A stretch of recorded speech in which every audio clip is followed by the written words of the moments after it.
L'épître de Paul aux Galates, chapitre 6.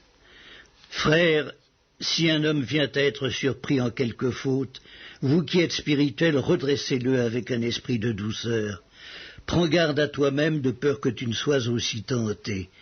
Portez les fardeaux les uns des autres et vous accomplirez ainsi la loi de Christ.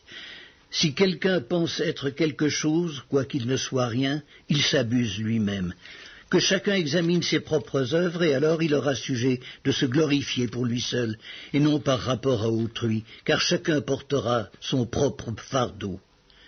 Que celui à qui l'on enseigne la parole fasse part de tous ses biens à celui qui l'enseigne.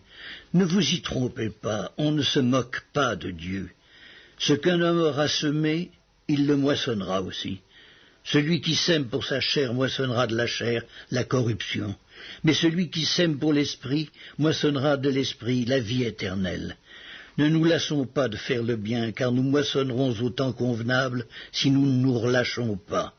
Ainsi donc, pendant que nous en avons l'occasion, pratiquons le bien envers tous, et surtout envers les frères en la foi. Voyez avec quelle grande lettre je vous ai écrit de ma propre main.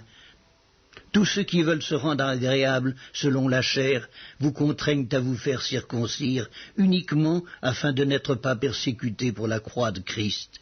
Car les circoncis eux-mêmes n'observent point la loi, mais ils veulent que vous soyez circoncis pour se glorifier dans votre chair.